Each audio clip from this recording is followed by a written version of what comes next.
할렐루야, 여러분 반갑습니다. 오늘은 9월 13일 주일 비대면 예배로 드리게 됐습니다. 여러분 모두 한 주간 하나님의 은혜 가운데 평안히 또 잘 계시는 줄로 믿고 하나님 앞에 감사드리고 또 조속히 또 이렇게 만날 수 있기를 기대하는 마음을 가지고 있습니다.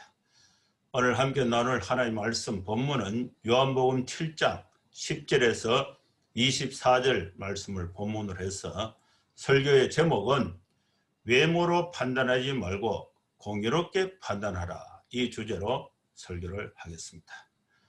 우리 사람은 그 모양이 100이면 100, 1000이면 1000, 그 외모가 다 다르고 또 외모가 다 차이가 있습니다.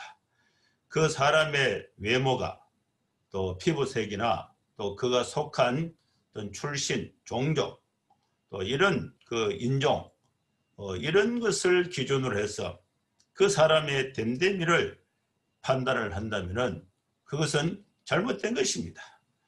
외모로 판단하는 것은 주관적인 판단이 된다는 뜻입니다. 판단하는 사람의 그 마음에 들면은 좋게, 또 마음에 들지 않으면 나쁘게, 또 자기 마음에 들면은 무죄, 마음에 안 들면은 유죄, 이렇게 판단이 이루어진다면은 이것은 아주 잘못된 것입니다. 그러나 현실적으로 보면은 사람의 외모는 중요한 판단의 기준이 되어갔다. 이것이 참 안타까운 현실이 되고 있습니다. 사람은 정당한 판단을 받지 못할 때에 억울한 생각이 듭니다. 판단은 사람으로 하여금 망하게도 하고 흥하게도 합니다. 그래서 이 판단은 아주 정확하게 공의롭게 이루어져야 하는 것입니다.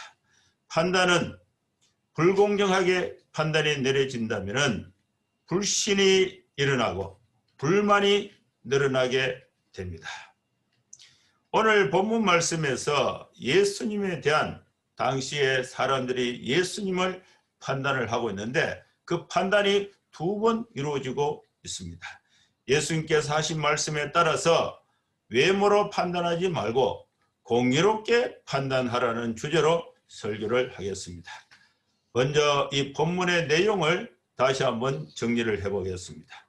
본문 말씀이 이루어지고 있는 현장의 배경은 유대인의 명절에, 유대인의 그 명절의 이 구체적인 그 명절은 초막절입니다. 초막절에 예수님께서 예루살렘의 성전에서 있었던 사건을 배경으로 하고 있습니다. 예수님의 그 형제들이 예수님이 메시아라면은 초막절에 가서 많은 사람들이 모임돼서 공적으로 메시아인 것을 증언하는 것이 옳다. 이 말은 예수님이 메시아가 아닌데 왜 그렇게 말을 하느냐? 예수님에 대한 이 부정적인 불신의 태도를 가지고 예수님을 이렇게 예루살렘으로 올라가라, 이렇게 권면한 사람들이 예수님의 그 형제들이었습니다. 그런데 예수님은 그 명절에 예루살렘에 가지 않는다고 공개적으로 말씀을 하시고 너희들 먼저 가라고 했습니다. 그래서 이 형제들이 먼저 예루살렘에 올라갔습니다. 그리고 그 후에 예수님은 나타내지 않고 은밀하게 예루살렘에 올라오셔서 그 명절이 되어서 많은 사람들이 모였는데 거기에서 이제 명절 중간쯤에 예수님이 성전에서 가르치시는 일을 하셨습니다. 예수님이 나타나기 전에 이 명절에 모였던 이 유대인들이 예수님이 어디 계시나? 예수가 어디 계신가? 그래서 예수를 찾으면서 예수가 어디에 있는가? 어디에 계신가? 이렇게 수군거림이 있었습니다. 왜 그런 수군거림이 있었느냐? 그 무리들 중에 일부 어떤 사람들은 예수에 대해서 좋은 생각을 가졌습니다. 예수는 좋은 사람이다. 그리고 어떤 사람들은 예수는 미혹한다. 거짓 선지자로서 무리를 미혹한다. 이렇게 말을 해서 그 예수에 대한 그 여론이 다르게 나타났습니다. 그런데 이 무리들이 유대인들을 이제 두려워해서 예수에 대해서 드러내놓고 말을 하는 사람이 없었습니다. 명절 중간쯤 되어서 이제 예수님이 성전에 나타나셔서 거기서 이제 사람들을 가르쳤습니다. 이때의 그 유대인들이 예수님의 가르침을 보고 놀랐습니다. 그래서 이 사람들이 이제 예수님을 판단하는데 그 판단이 두 번 이루어져요. 그들은 예수가 누군지에 대해서 첫 번째 판단이 15절에 있습니다. 15절 한번 읽어보겠습니다. 유대인들이 놀랍게 여겨 이르되 이 사람은 배우지 아니하였거늘 어떻게 그를 아느냐. 예수님에 대한 첫 번째 판단은 사람들은 예수님이 공부를 하지 않는 사람으로 판단을 했습니다. 그런데 어떻게 그를 아느냐. 왜? 명절 중간에 예수님이 성전에 나타나셔서 사람들을 가르치는데 그 가르치는 내용이 워낙 좋았기 때문에 그렇습니다. 실제로 예수님은 문맹이 아니었습니다. 유명한 성생 밑에서 공식적으로 공부한 적이 없는데도 예수님은 이전에 학자들의 의견을 인용하지 않고 어떤 성경의 학자들보다도 성경을 더 잘 해석하고 성경을 설명하고 설교를 했습니다. 그래서 이 사람들이 예수가 배움이 없다는 것을 기준으로 해서 예수님을 판단하는 거예요. 예수님의 그 사역을, 예수님의 그 신분을 판단하는데 이들의 판단의 기준은 예수님의 외모를 보고 학력을 보고 예수님을 판단하는 것입니다. 사람들은 예수가 배움이 없다는 것을 기준으로 해서 판단을 했습니다. 예수님은 당시에 율법학교나 공적인 학교나 또 사적인 학교에 다닌 경험이 없고 또 그래서 뭐 수료증이나 자격증 이런 것이 예수님이 가지고 있지 않습니다. 이런 그 외적인 조건을 보고 예수님이 거짓 선지자다. 예수님에 대해서 이렇게 무리들이 유대인들이 첫 번째 판단을 했습니다. 21절에 예수님에 관한 두 번째 판단이 있습니다. 20절 보겠습니다. 20절에 무리가 대답하되 당신은 귀신이 들렸도다. 누가 당신을 죽이려 하나이까. 무리들이 예수님 보고 예수님 당신은 귀신에 들렸다. 이렇게 판단하는 거예요. 사람들은 예수님이 귀신이 들렸다고 판단했습니다. 귀신이 들렸다는 것은 예수님의 가르침 자체가 거짓이 된다는 것입니다. 그래서 예수가 거짓 선지자라는 것을 암시하고 있는 말입니다. 거짓 선지자가 받는 벌은 사형에 처하게 되어 있습니다.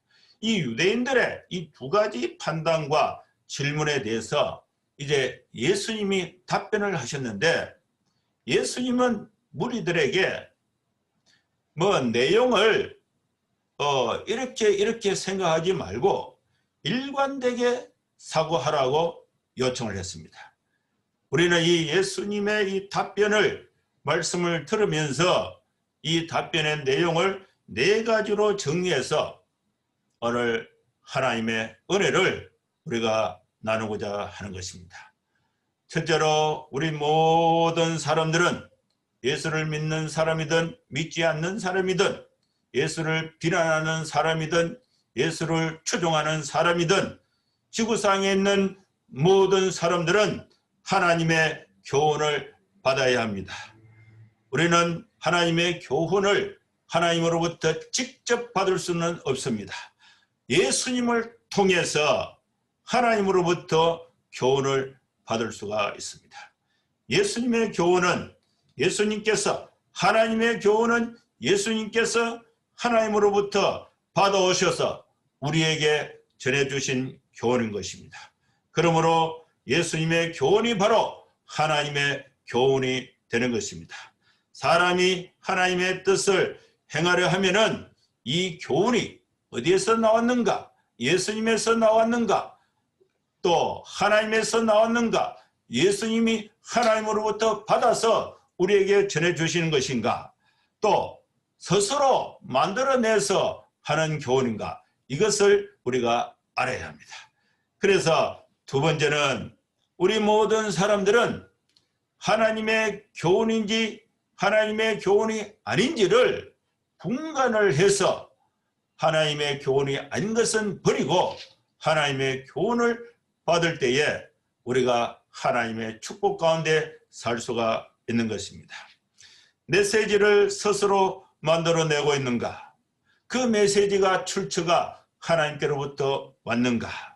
내 말씀을 전하는 그 메신저가 스스로 메시지를 만들어서 전하면은 그 메시지를 만들어서 전하면은 그 메시지에 그 의도가 있어요. 그 의도가 나쁜 의도예요. 그것이 바로 불의가 있는 것입니다. 메시지를 스스로 만들어서 전하는 설교자는 또 메시지를 스스로 만들어서 전하는 사람들은 그 속에 좋지 않는 의도, 불의가 있고 그것은 바로 거짓 선지자가 되는 것입니다.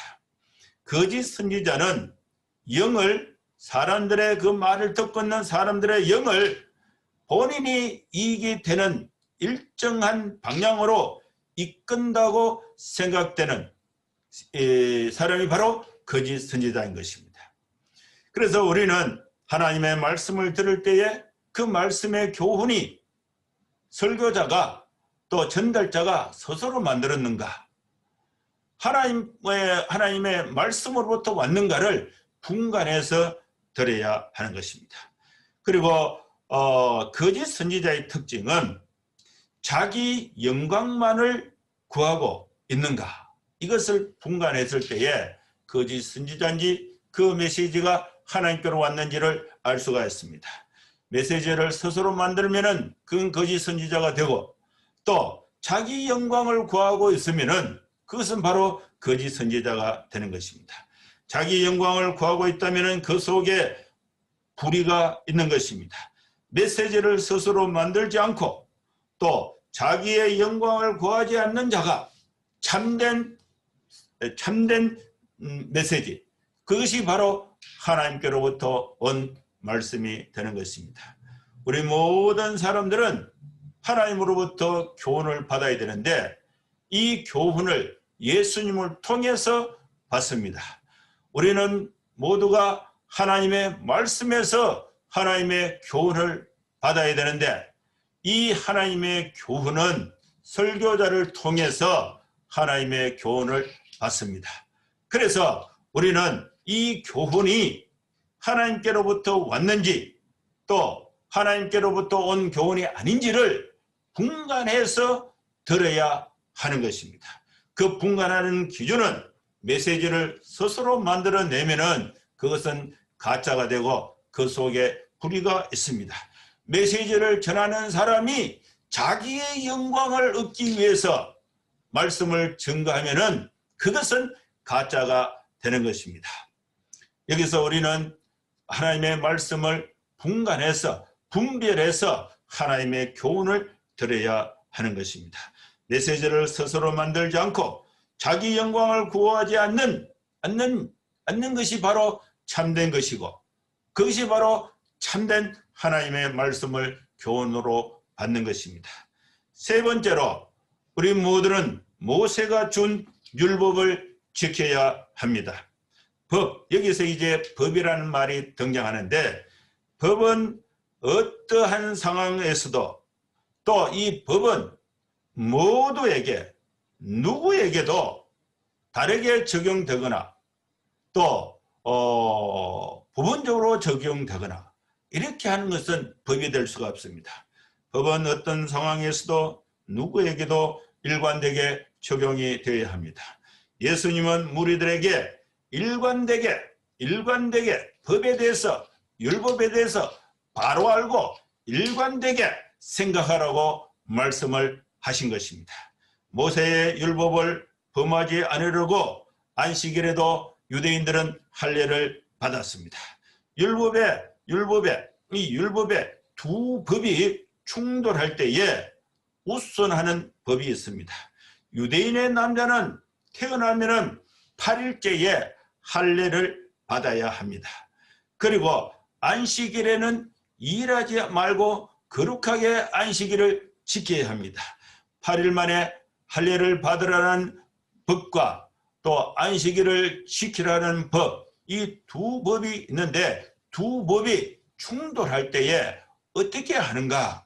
충돌할 때에 그러면은 이 우선 이 두 법이 충돌할 때에 해결하는 우선적인 법이 있습니다. 그것이 뭐냐 하면은 사람이 남자가 태어났는데 날짜가 지나서 8일째가 보니까 그 8일째가 안식일이에요. 그러면은 이 사람은 8일에 할례를 못 받아요.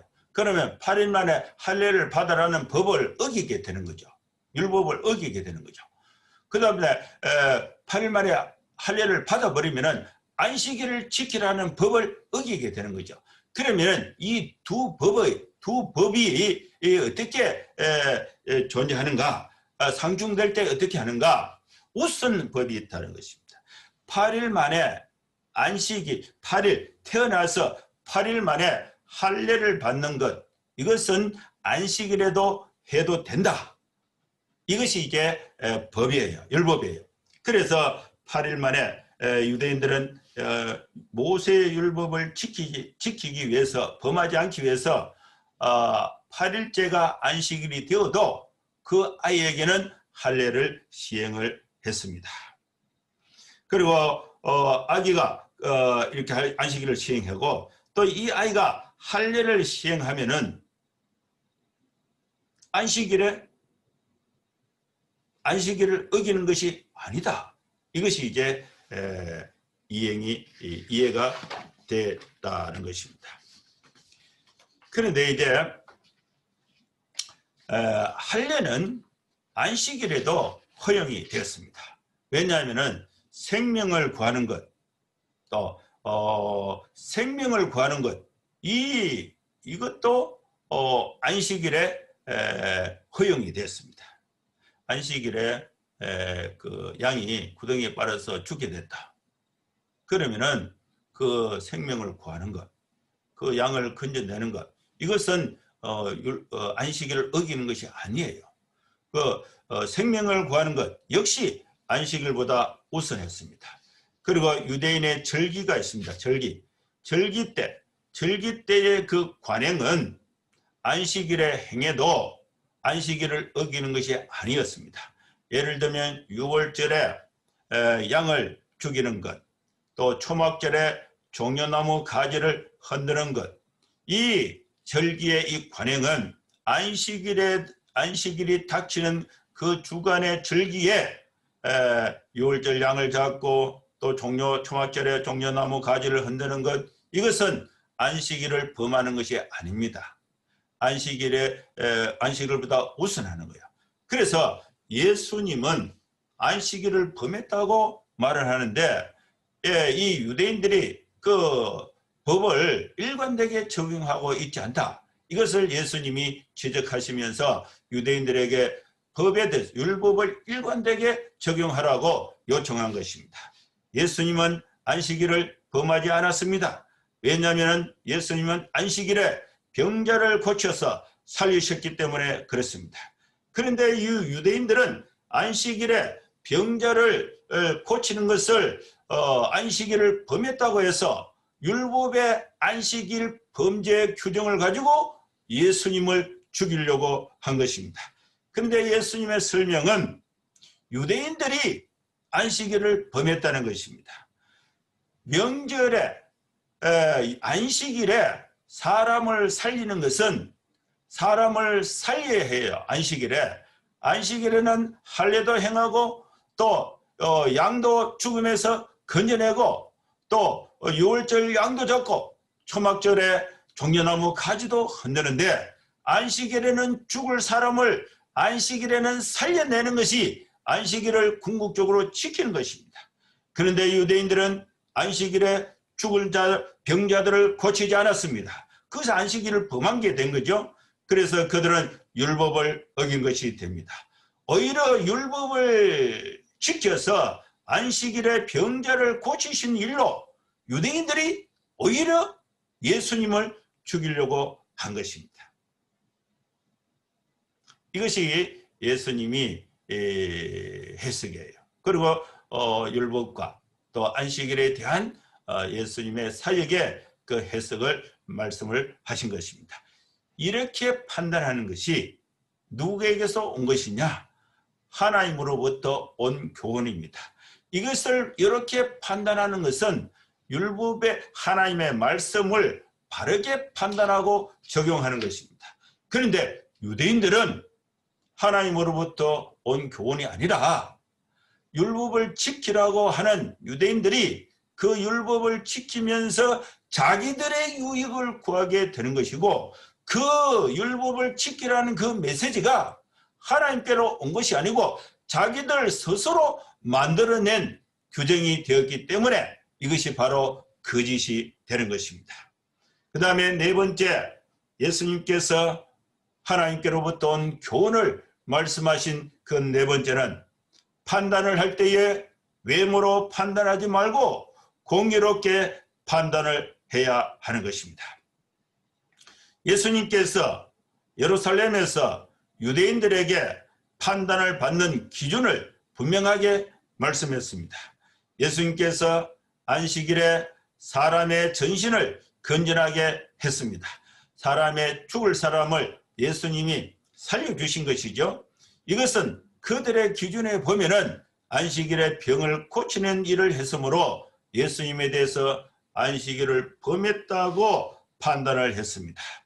그 말씀이 23절 말씀이었습니다. 모세의 율법을 범하지 아니하려고 사람이 안식일에도 할례를 받는 일이 있거든.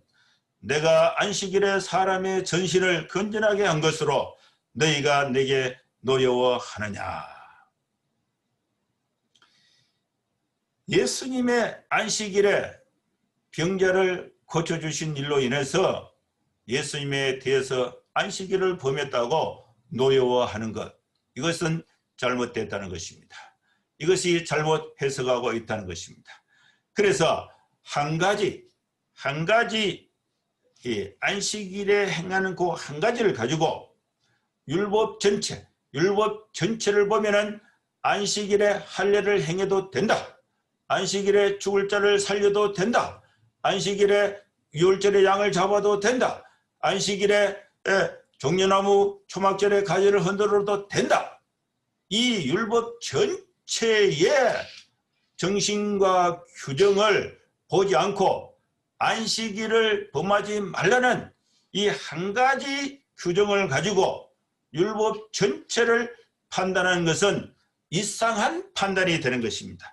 잘못된 판단이 되는 것입니다. 따라서 율법 전체를 가지고 한 가지씩 판단해야 하는 것이 올바른 것입니다.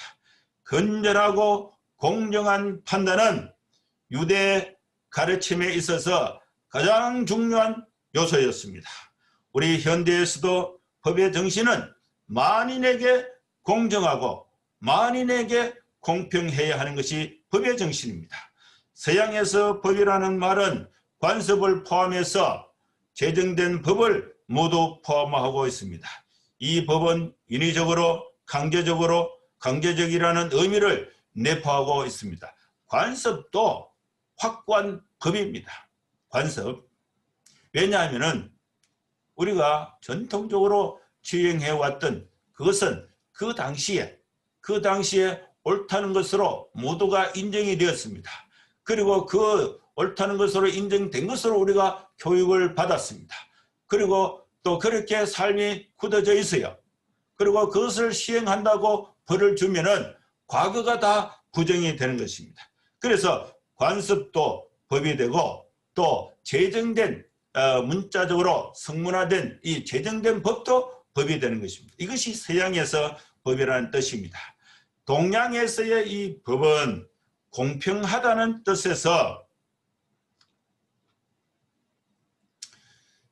분쟁을 해결한다는 의미를 내포하고 있습니다. 법은 공평하고 또 서로 갈등 분쟁을 공평이라는 법을 가지고 그 분쟁을 해결한다는 뜻이 동양에서의 법이라는 내용의 의미가 되는 것입니다.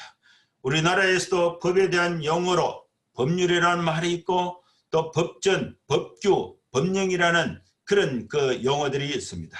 이 법률은 국회에서 만듭니다. 국회에서 법률을 만들어서 국회가 이제 그 조건에 의해서 통과가 되면은 이것이 이제 대통령이 서명하고 공포를 하면은 이것이 바로 집행이 되는 것입니다. 이런 의미에서 법률이 있습니다. 그 다음에 법전이라는 말이 있어요. 법전. 법전은 헌법, 법률, 명령, 조례, 규칙 이런 것이 이제 법전에 해당하는데 이것은 체계적으로 정리한 뭐 1조, 2조, 1항, 1조, 2항 뭐 이런 식으로 성문으로 된 법정 규정집, 규정 이것을 전체를 법전이라고 말을 하는 것입니다. 그 다음에 법규는 일반 국민의 권리, 의무와 관계 있는 법규범을 총칭해서 법규라고 말을 합니다. 이렇게 정밀하게 만들어진 이 법은 현재 우리 사회에서 시행되고 있는 법 그리고 또 앞으로 새롭게 만들어질 모든 법, 이 모든 법의 기본적인 정신은 법은 만인에 대해서 공정하고 공평하게 집행이 되고 공정하고 공평하게 적용이 되어야 된다. 이 정신을 법의 기본 정신으로 하고 있습니다. 그래서 이 아리스토텔레스는 법을 정의할 때에 보편적 정의와 또 배분적 정의로 구분했습니다. 이 보편적 정의라는 것은 모든 상황에서 요구되는 정의가 보편적인 정의고 배분적 정의라는 것은 특수한 상황에서 요구되는 정의가 바로 배분적인 정의인 것입니다.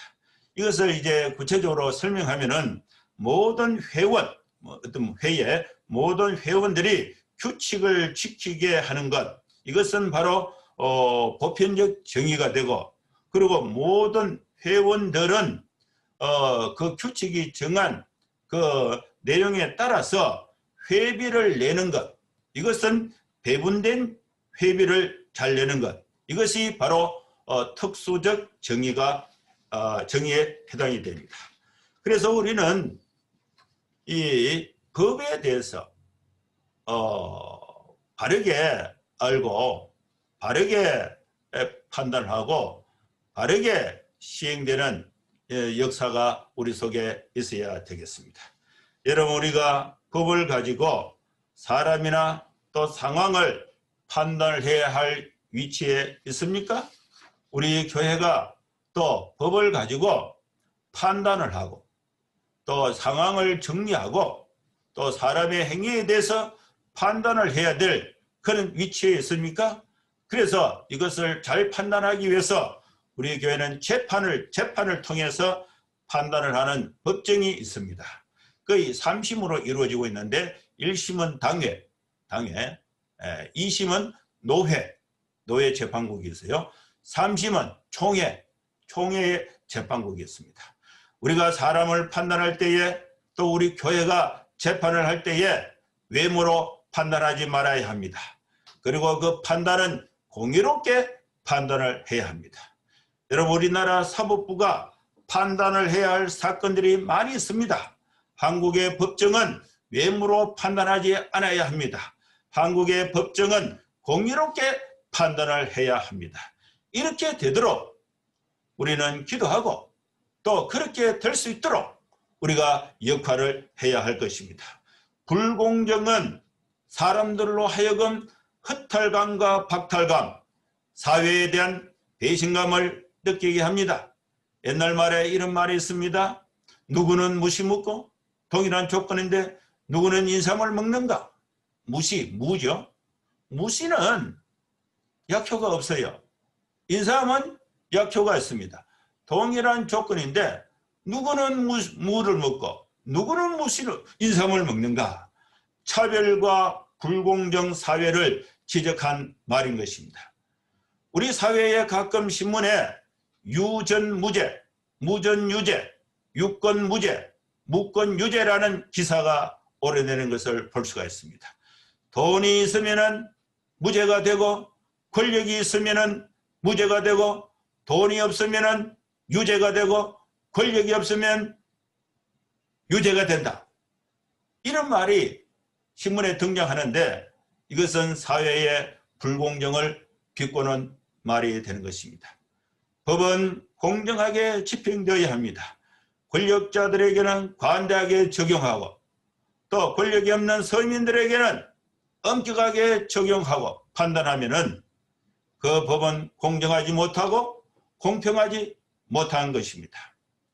법의 집행은 여당에게 엄격하고 야당에게 관대하고, 야당에게 엄격하고 여당에게 관대하게 적용한다면 그 법은 잘못된 것이고 공정하지 못한 것이고 공평하지 못한 것입니다.